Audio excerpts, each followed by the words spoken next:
구원을 받는다고 하는 것은 하나님의 성품에 동참하는 겁니다. 그래서 오늘 예수님이 요한복음 17장에 마지막으로 기도하시면서 하나님의 성품을 여러 가지로 거기에 많이 드러내셨어요. 17절에 보면은 진리로 거룩하게 하옵소서. 이 하나님이 거룩하시니까 진리로 거룩하게 해달라. 19절에도 진리로 거룩함을 얻게 하려 함이니이다. 그다음에 22절에 보면 영광 이런 말을 쓰셨죠. 하나님이 영광 가운데 계신데 내게 주신 영광이다 이렇게 말씀하셨어요. 하나님은 영광스러운 분이고 그다음에 이제 하나님은 사랑이기도 하시죠.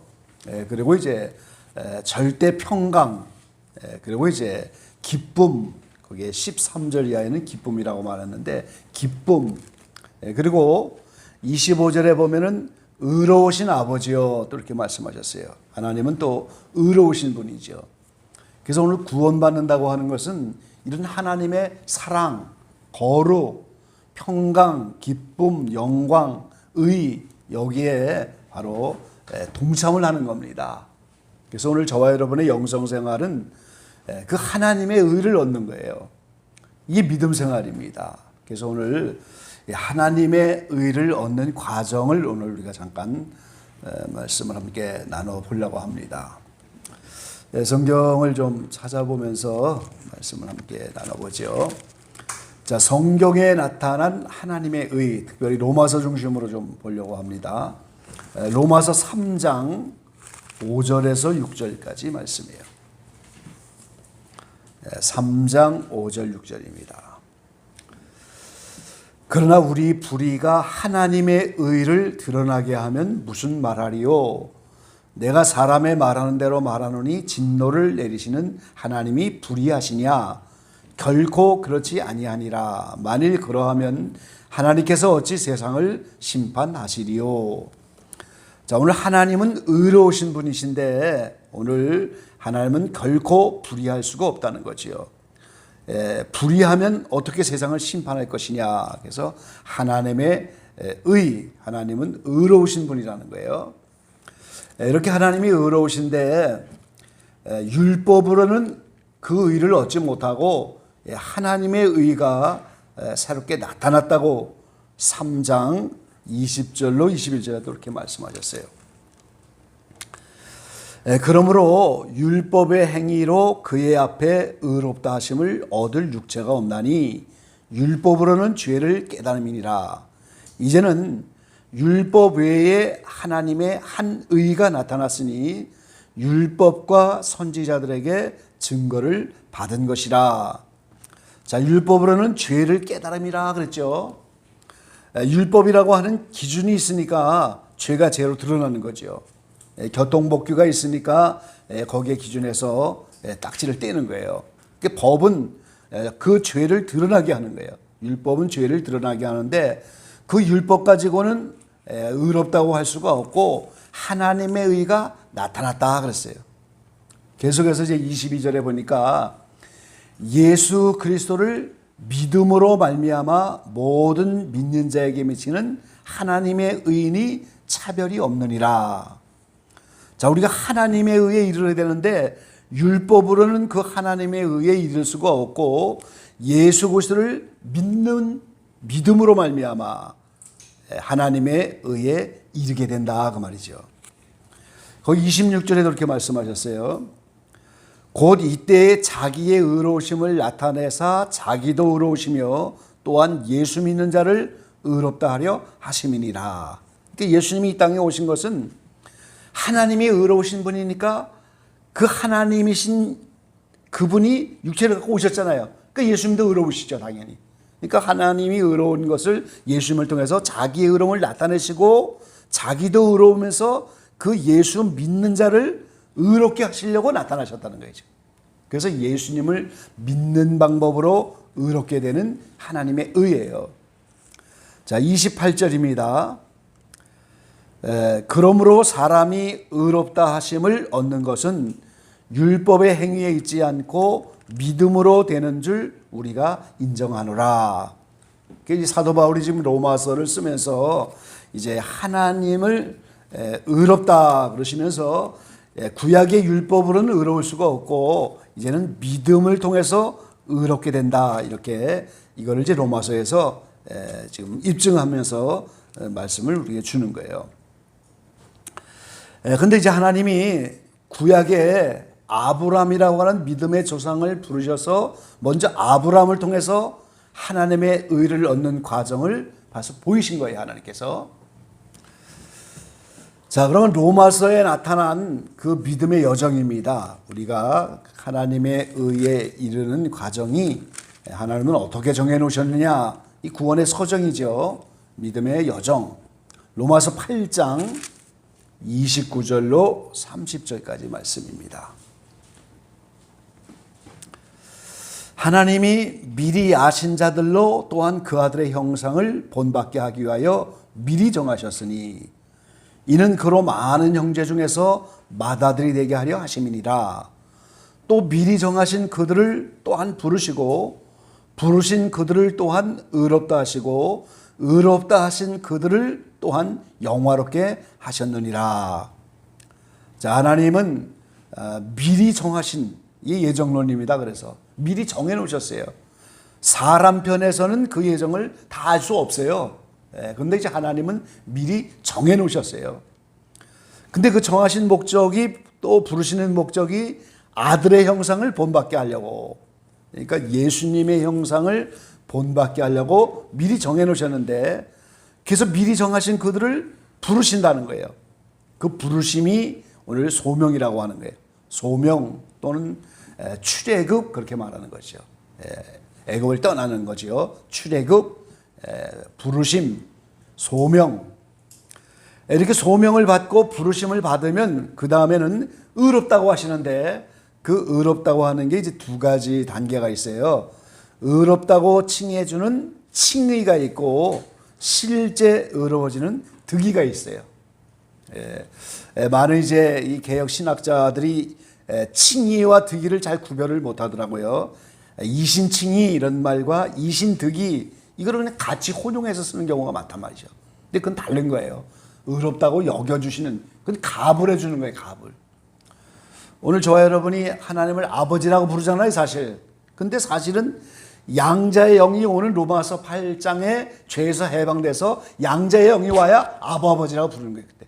근데 지금 약속을 받았으니까 미리 갑을 해서 부르는 거잖아요, 지금.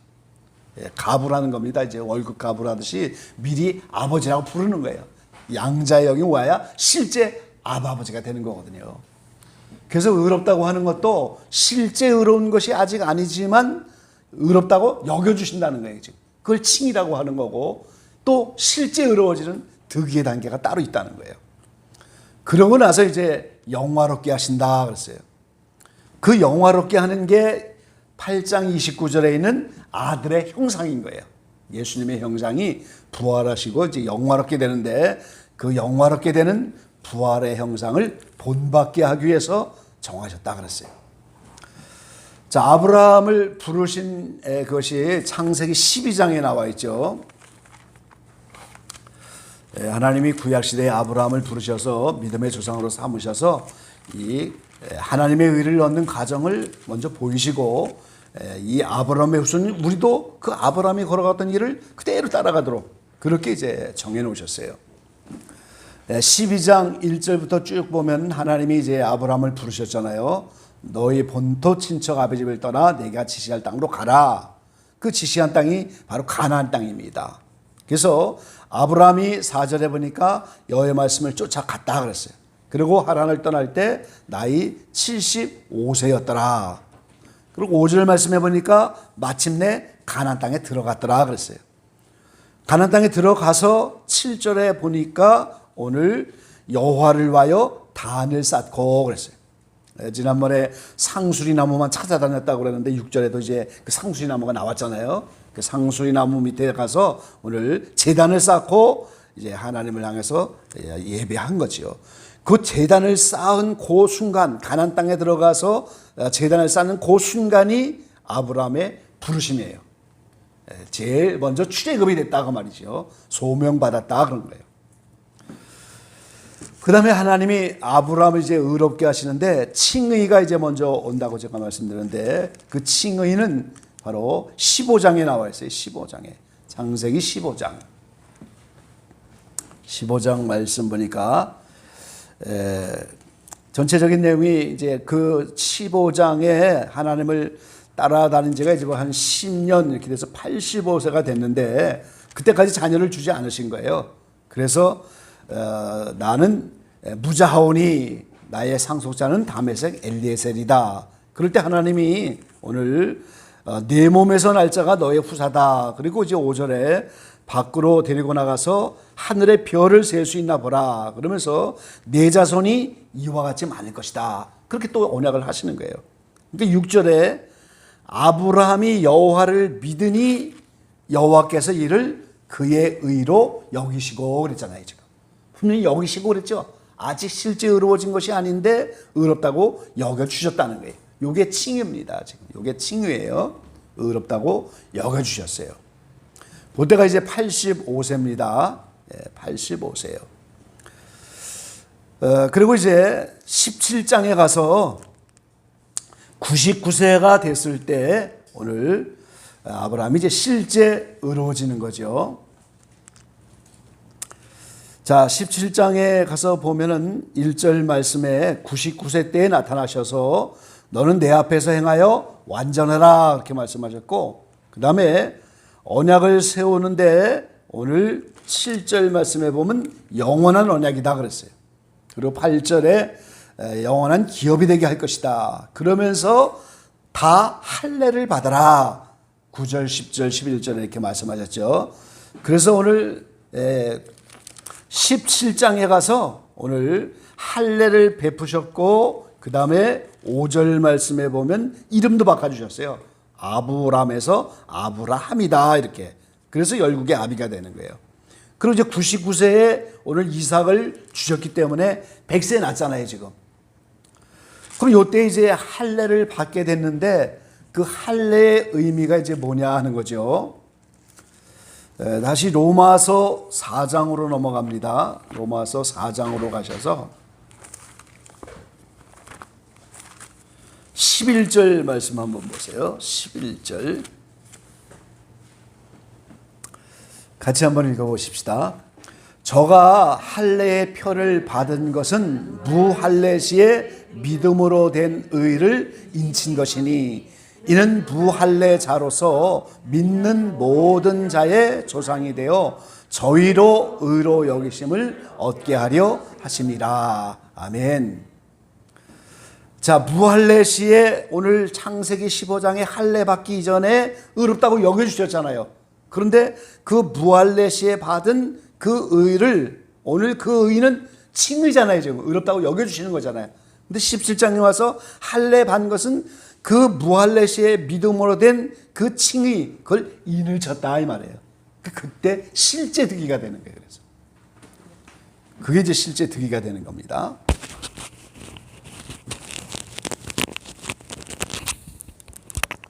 자, 한번 보세요. 하나님이 이제 믿음의 여정을 자 12장에서 부르셨잖아요 지금. 로마서 8장에서 제일 먼저 부르신다고 하잖아요. 출애굽 소명받았다. 그 다음에 이 칭의 요게 15장 1절부터 말씀이에요. 밤하늘의 별을 보여주면서 네 몸에서 날 후사가 이렇게 많을 거다. 근데 그걸 믿으니까 의롭다고 여겨주셨단 말이죠. 칭의의 칭의. 그리고 17장 1절 이하에 가서 요때는 무할례시란 말이죠. 무할례시. 할례 받기 이전인데 무할례시의 믿음으로 의롭다고 여겨진 그것을 인을 쳤다 이렇게 말씀합니다. 요게 득이에요. 득이. 실제 의를 얻는 거예요. 요게 득이. 그러면서 요때 무슨 사건이 일어나요? 할례를 베푸잖아요. 할례. 요 할례가 무할례 시에 의롭다고 여긴 그걸 인을 쳐서 실제 득이가 되는 거고, 요때 새 이름 주죠. 새 이름. 아브라함이라는 새 이름 주잖아요. 그리고 이삭을 요때 주죠. 그래서 100세에 남는 거예요. 그래서 요 할례가 바로 인을 친 거다 이렇게 말해요. 오늘 이제 우리 신약에 와서의 개념은 영적 할례 받는 거와 똑같은 거예요. 이제는 완전히 인을 치는 거예요.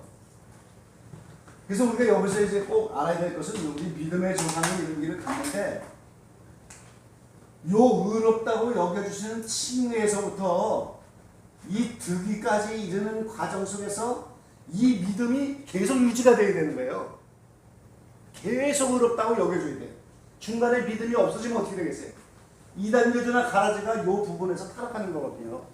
그 믿음을 잃어버린단 말이죠. 그러니까 이제는 득의를 못하는 거죠. 득의를 못하게 되고 그 믿음을 빼앗겨버리고 말한단 말이죠. 그러니까 의롭다고 여겨주신 것이 한 번 사건이 아니고 득이 될 때까지 계속 그 믿음이 유지가 돼야 된다는 거죠. 중요한. 그게 굉장히 중요한 거죠. 로마서 4장 18절부터 한번 보세요. 18절부터 24절까지 한번 교독해 보겠습니다. 아브라함이 바랄 수 없는 중에 바라고 믿었으니 이는 내 후손이 이가 되리라 하신 말씀대로 많은 민족의 조상이 되게 하려 하심을 인함이라. 그가 뱃살나되어 자기 몸에 죽은 것 같은가 사라의 태에 죽은 것 같은 자라도 믿음이 약하여지지 아니하고 믿음이 없어 하나님의 약속을 의심치 않고 믿음에 견고하여져서 하나님께 영광을 돌리며 약속하신 그것을 또한 능히 이루실 줄을 확신하였으니 그러므로 이것을 저에게 의로 여기셨느니라. 저에게 의로 여기셨다 기록된 것은 아브라함만 위한 것이 아니요 예, 의로 여기심을 받을 우리도 위함이니 곧 예수 우리 주를 죽은 자 가운데서 살리신 이를 믿는 자니라. 예, 아멘. 그러니까 계속 믿는 거예요. 득의가 나타날 때까지 계속 그걸 믿는 자라고 하는 거예요. 그게 믿는 자예요. 그러니까 우리가 득의 이후에 계속해서 어떤 환경이 와도 의롭게 돼서 하나님의 자녀가 되고 인을 칠 것까지 계속 그 믿음을 계속 가지고 가요. 그게 중요한 겁니다. 이단 교주들이 이제 이때 그 믿음을 유지하지 못해서 타락한다는 거죠. 그게 굉장히 중요한 거예요. 계속 칭의의 믿음이 유지가 돼야 돼요. 자, 그래서 이제 믿음을 가진 자들이 아브라함의 후손이 된다 이렇게 말씀하셨어요. 갈라디아서 3장입니다. 아브라함이 하나님을 믿음에 이것을 그에게 의로 정하셨다 함과 같으니라. 예, 그런즉 아브라함의 아들인 줄 알지어다. 또 하나님이 이방을 믿음으로 말미암아 의로 정하실 것을 성경이 미리 알고 먼저 아브라함에게 복음을 전하되 모든 이방이 너를 인하여 복을 받으리라 하였으니 그러므로 믿음으로 말미암은 자는 믿음이 있는 아브라함과 함께 복을 받으리라. 아멘. 그러니까 아브라함이 12장 1절에 부르심을 받고 의롭다고 계시고 인을 친 이것이 아브라함에게 복음이었다는 거예요. 신약에 와서 복음을 통하여 복음 안에 율법의 하나님의 의가 나타났잖아요. 지금 복음 안에 하나님의 의가 나타나서 그걸 믿는 자들이 구원받을 것을 하나님이 미리 알고 아브라함을 샘플로 먼저 복음을 받게 하셨는데 그게 아브라함에게 복음이었다는 거예요. 그래서 아브라함만 이렇게 의롭다고 여기신 것이 아니고 믿는 모든 그의 영적 자손들도 다 이렇게 의롭다고 여기시게 된다는 거죠. 그러니까 하나님이 미리 아브라함을 통해서 그 과정을 다 샘플로 보여주셨다는 거예요. 거기 3장 14절입니다.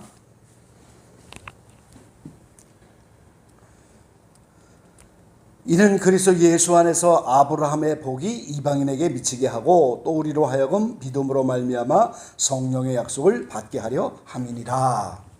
어느 목사님이 아브라함이 갈대아우르를 떠났습니다. 그러니까 그 성도 중에서 대학생 하나가 목사님 그게 나와 무슨 관계가 있습니까? 그랬다. 아브라함이 떠나고 아브라함이 한 그 과정이 곧 믿는 우리에게 그대로 적용이 돼서 그 아브라함 믿음을 따라가는 거예요 우리가. 그리고 아브라함에게 가나안 일경을 주겠다고 약속하셨는데 그게 영원한 약속이잖아요. 후손인 우리가 그 가나안 땅을 다 받는다는 거죠. 그러니까 예수님이 재림하여 오시고 나서 그 다음에 천년왕국이 지나고 새하늘 새 땅에 나타나잖아요. 그때 예루살렘에서 내려오잖아요. 그러면 그 십자가 도로 십자가 안에 들어갔던 타락한 땅이 어떻게 돼요? 다시 나타나죠. 그럼 그 옛날에 가나안 땅이 부활한 것처럼 나타나서 그게 영원한 기업이 되는 거예요. 거기에 믿음의 후손이 우리가 거기를 들어간다고 생각하셨다. 28절, 29절 한번 보시죠. 29절 너희가 그리스도께 속한 자면 곧 아브라함의 자손이요 약속대로 유업을 이을 자니라. 예, 여기 속했다고 하는 말이 영적 할례를 기준으로 하는 겁니다. 그렇죠? 예, 속했다. 여기까지 이뤘다는 거죠. 여기가 되면 그때 아브라함과 함께 그 유업으로 받고 아브라함의 후손이 되는 거예요.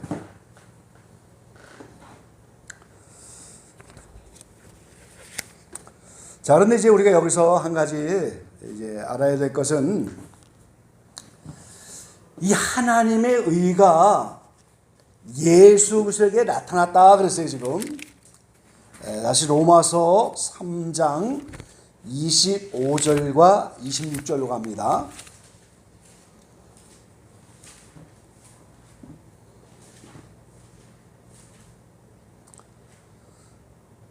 자, 25절로 26절에 이 예수를 하나님이 그의 피로 인하여 믿음으로 말미암는 화목제물로 세우셨으니 이는 하나님께서 길이 참으시는 중에 전에 지은 죄를 간과하심으로 자기의 의로우심을 나타내려 하심이니 곧 이때에 자기의 의로움을 나타내사 자기도 의로우시며 또한 예수 믿는 자를 의롭다 하려 하심이니라. 20절 이렇게 말씀하셨죠. 근데 이게 번역이 잘못된 번역이에요. 직역성경에 보면 그렇게 번역이 안 돼 있어요. 그렇게 번역이 되어 있지 않고 예수 그리스도의 믿음, 예수 그리스도의 의, 그걸 신실이라고도 이제 이렇게 번역을 했는데, 자, 이게 무슨 말이냐면,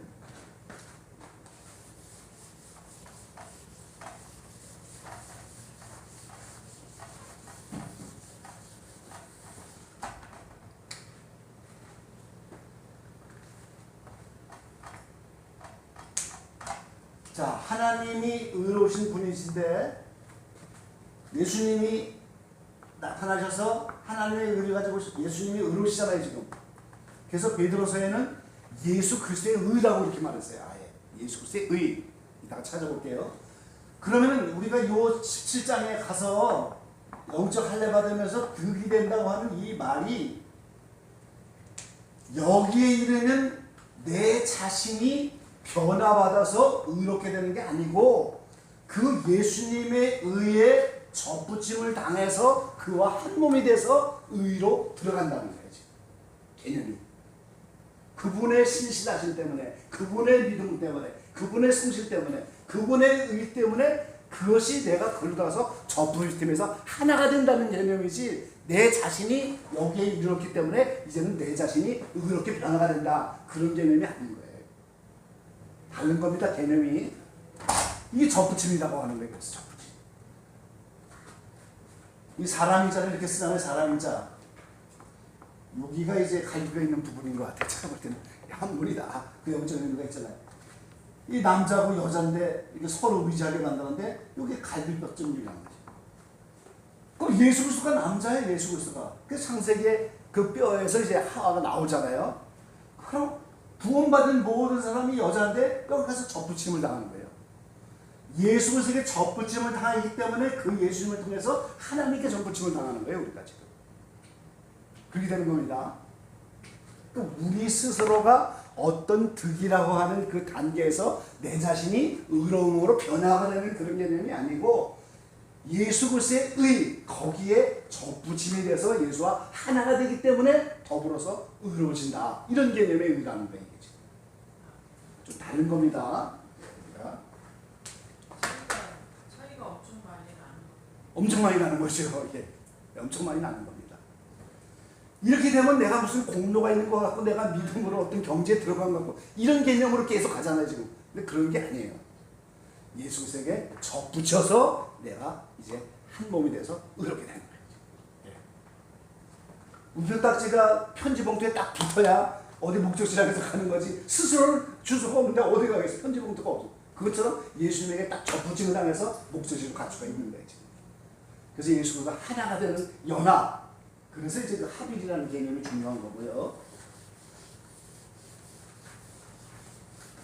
직역성경이나 이런 걸 보면서 이제 제가 책도 쓰고 이러면서 좀 개념들이 많이 달라졌어요. 믿음이나 이제 하나님의 이런 개념들이 좀 달라졌는데 이 접붙임에 대해서만 해도 이렇게 책이 하나 나올 정도로 그게 성경 전체가 접붙임이거든요. 우리가 이제 아브라함이 딱 떠날 때 거기에 이방인들도 함께 붙어가잖아요. 지금 모세도 함께 떠날 때 개혁성경은 잡족이라고 해서 잡족, 다른 성경이 이방인이라고 했는데 잡족들도 함께 붙어서 가잖아요. 그렇지만 이방인들도 이스라엘에게 접붙여서 가는 거란 말이에요. 그래서 한 세 사람이 이루어지는데 그 한 세 사람도 전부 예수 그리스도에게 접붙이는 거예요. 영으로 볼 수 없고 만질 수 없는 영원한 그 하나님의 생명에 예수께 붙어야 그 하나님께 접붙임이다 해서 가는데 전부 비밀이 접붙임으로 되는 거예요. 그 원리를 지금 여기서 알아야 돼요.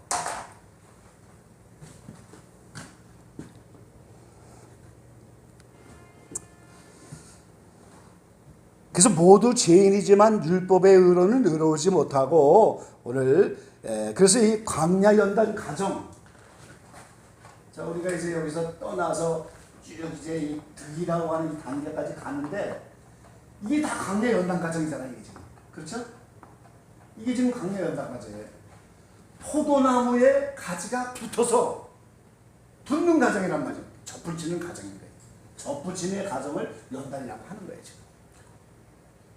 이게 이분의 의 그것에 붙이려니까 어떻게 돼요? 연단을 통해서 모든 불순물이 없어져야 돼요. 그래서 연단 받아서 불순물이 없어지면 내 자체가 의로워지는 게 아니고 거기에 접붙임을 될 자격을 얻는다 이렇게. 좀 개념이 다르죠?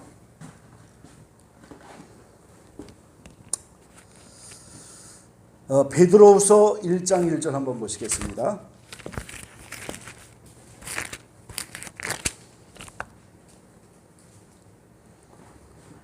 1장 1절에요.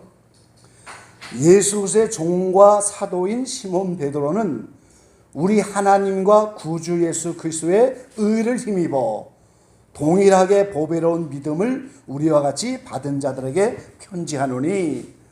그러니까 이 베드로가 학문이 없는 사람이라 베드로 전후서밖에 못 썼지만은 직동적으로 깨달은 거예요. 지금 예수 그리스도의 의를 힘입어, 이 말이 바로 예수님께 접붙었다 이 말이거든요. 지금 스스로 의로워지는 게 아니고 예수 그리스도의 의를 힘입어. 그러니까 하나님이 의로우신데 그 하나님이 예수님을 통해서 예수님이 의로우신 분인데 그걸 예수 그리스도의 의다, 예수 그리스도의 의를 힘입어. 그리고 동일하게 보배로운 믿음, 예수 그리스도의 의를 힘입어 의로워지는 그 보배로운 믿음을 다 동일하게 받은 성도들이다 이렇게. 그러니까 누구든지 예수 그리스도의 의를 힘입어서 오늘 의로워진다는 거예요. 베드로가 이제 전곡을 찌른 거예요, 이게 사실. 그러니까 사도 바울처럼 많은 글을 쓰진 않았지만 베드로전서에서 깊이 있는 이 한마디로 딱 정리를 해버린 거라고. 예수 그리스도의 의를 힘입어 이렇게. 고린도후서 5장 21절입니다.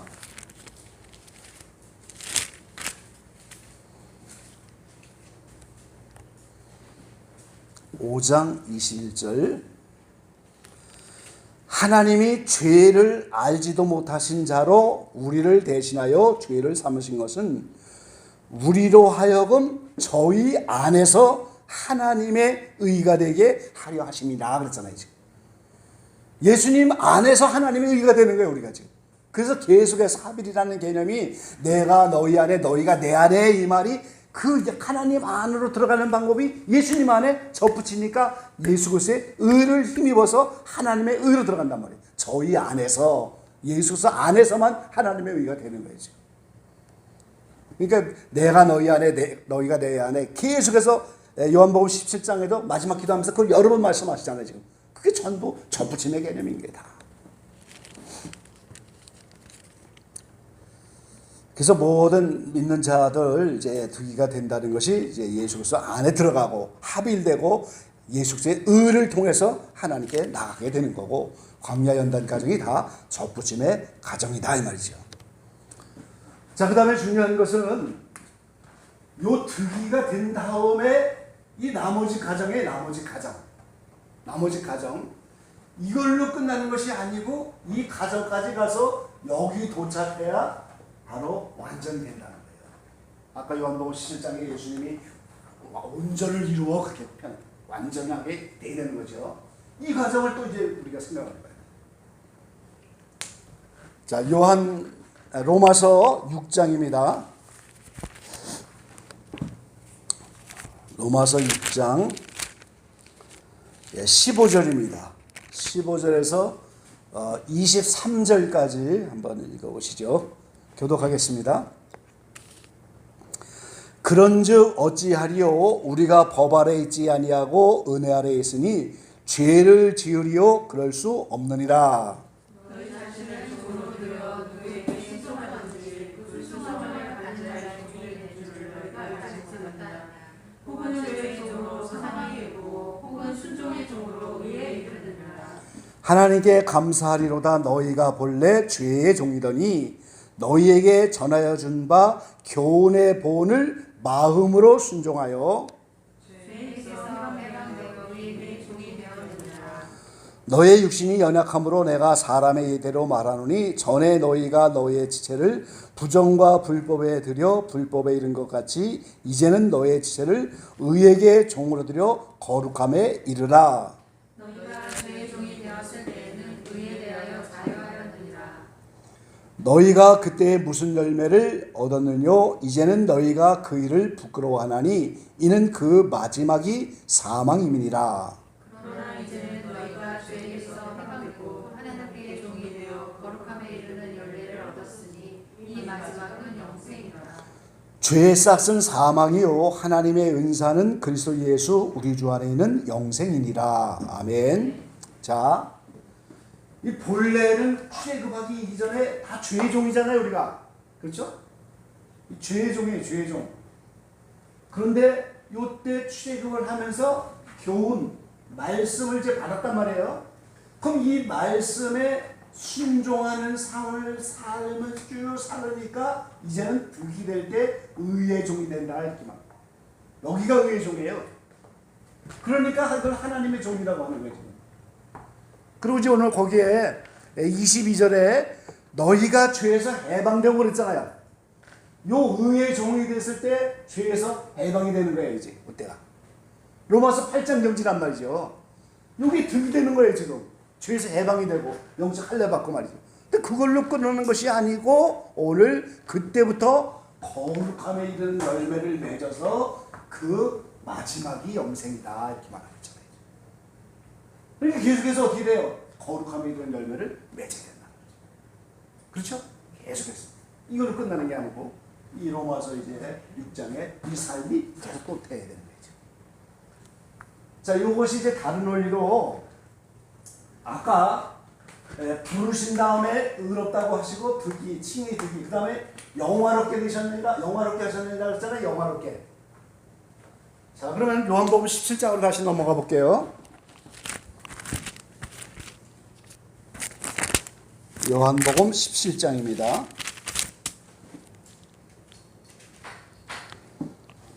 1절에서 5절까지 한번 같이 한 음성으로 읽어볼게요.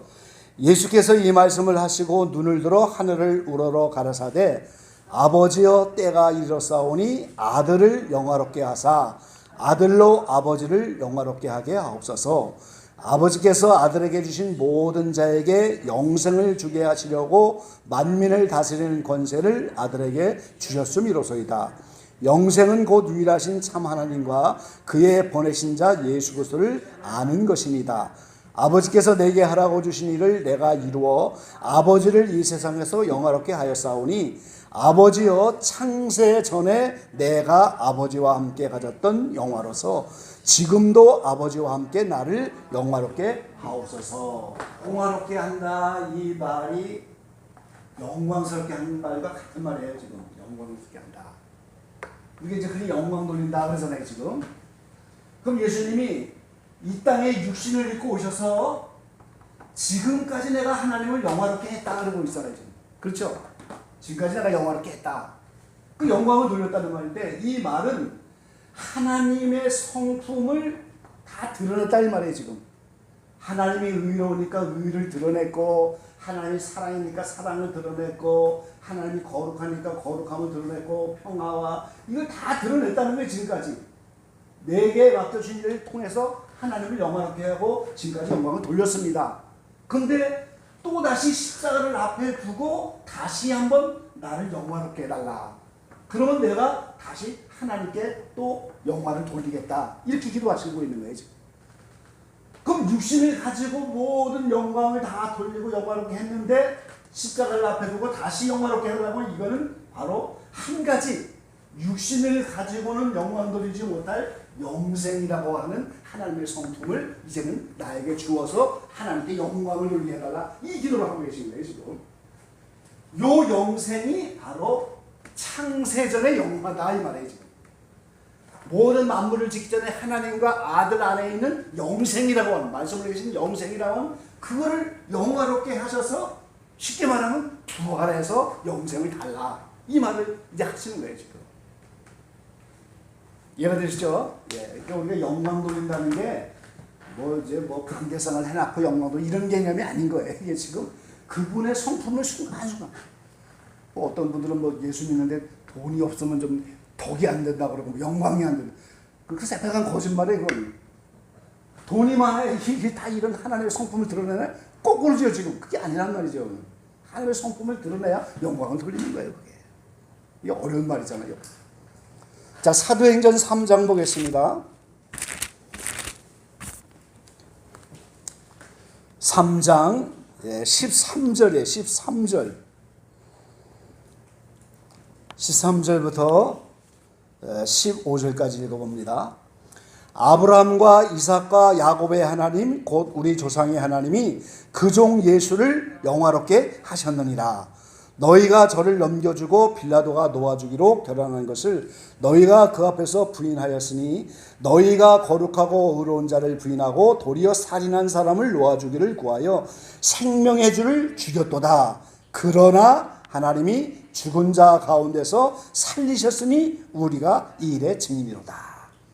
안진뱅이가 일어나고 나서 이제 베드로가 제일 첫 설교를 딱 하잖아요, 수지답게. 멋있는 설교를 하는 거예요, 지금 아주. 멋있죠, 진짜. 우리 조상의 하나님이 예수를 어떻게 했다고요? 영화롭게 했다고 그러잖아요, 지금. 영화롭게 해달라고 십자가를 앞에 두고 기도하셨는데 하나님이 영화롭게 했다. 그리고 너희가 생명의 주를 죽여서 바나바는 살려주고 예수를 죽이고 결혼해서 죽였는데 그 생명사를 죽였지만 하나님이 그를 다시 살리셨다. 이렇게 말합니다. 그럼 영화롭게 됐다는 게 뭐예요? 부활됐다 이 말이에요. 부활에 이르러야 영화롭게 되는 거예요. 부활에 이르러야. 그러니까 우리와 같은 육신을 입으시고도 하나님의 영생이라고 하는 하나님의 마지막 그 영생이라는 하나님의 성품을 이제는 예수님의 육신 안에 들어와서 이제는 완전한 중보자가 되시고 영원한 중보자가 되시고 예수님을 통해서 완전한 하나님의 생명이 드러나서 영광을 돌렸다는 거예요. 그래서 오늘 요한복음 17장 마지막 24절쯤에 가면 내게 주신 자 모두 다 그 창세전의 영광을 같이 보게 해달라 이렇게 기도하십니다. 그러니까 그렇게 되면 어떻게 돼요? 우리도 똑같이 예수님이 오셔서 부활을 통해서 다시 창세전에 여전히 육신을 가지고 있으면서도 영으로 계신 그 세계의 창세전의 영화를 우리가 함께 보도록 그 자리에 들어가는 축복을 받게 되는 그게 구원이고 그게 최종적인 완성인 거예요. 그러니까 이게 오늘 예수의 형상을 본받는다 그 말이 부활하셔서 영원한 하나님의 생명을 가진 영원하게 되는 단계가 여기를 영원하게 되는 것이다 이렇게 말합니다. 그래서 마태복음 17장에 보면 예수님이 부활하신 후에 거기에 얼마간의 사람들이 거룩한 성에서 나와서 오늘 부활을 갖고 들어갔잖아요. 거룩한 성에. 그 구약시대 이긴 자들이 그때 영화롭게 되는 거예요. 부활을 해야 영화롭게 돼요. 그러니까 오늘 저와 여러분이 부르신 다음에 의롭다고 하시고 계속 믿음을 유지하여 결국은 우리도 언젠가 부활하여 영화로운 자가 돼야 창세전의 영광에 들어갈 수가 있게 돼요. 갈 길은 먼데 확실하게 알고 가는 길로 가는 거예요. 그러니까 죽으면 그냥 부활도 안 하고 믿음도 개도 같은 믿음 갖고 있는데 그냥 뿅 하고 하나님 들어가는 그건 미신이고 착각이지. 그런 하나님은 분명한 하나님의 의를 가정이 이렇게 성경에 이제 아브라함에서 보여주셨고 예수님이 몸소 그 길을 개척하셔서 보여주셨기 때문에 확실한 그 길을 이제 우리가 알 수가 있는 거죠. 그래서 예수님이 재림하여 오시게 되는 그 부활을 통해서 신령한 몸을 입고 오셨기 때문에 이제는 하나님의 생명이 그 속에 있어서 모든 하나님의 역할을 다 하는 거예요. 그래서 여호와께서 강림하신다는데 예수님이 오신 거고, 예수님이 지상대에 임하시는데 만왕의 완주이신 하나님이 때가 되면 나타난다는 예수님으로 나타난 사람. 부활의 생명이 있기 때문에 가능한 거예요. 그래서 그분이 천년한 거에서 왕이 돼 다스리는 것도 어떻게 돼요? 하나님의 영원한 생명이 있기 때문에. 하나님처럼 그 천년한 거에 또 백보자 심판에도 예수님이 심판하시고, 그리고 영원한 생하늘의 땅에 또 하나님과 및 어린 양의 보좌로부터 생수가 나오잖아요. 하나님의 빛이 예수님이라는 등을 통해서 나온다. 하나님은 볼 수가 없는데 예수님이 등인데 그분을 통해서 하나님의 빛이 드러나서 온 천국의 만국이 다 그 빛 가운데 다닌다 이 말이죠. 그러니까 예수님이 부활하셔서 영원하게 된 그것이 굉장히 중요한 사건이고, 그것 때문에 이어서 나머지가 다 이루어지는 거예요. 지금. 그래서 오늘 저와 여러분이 영원하게 되는 게 바로 거기까지고, 득이 되는 것이 예수님과 접붙여서 그분의 의, 예수 그리스도 안에 들어갔기 때문에 예수 그리스도의 의를 통해서 우리가 의를 얻는 거예요.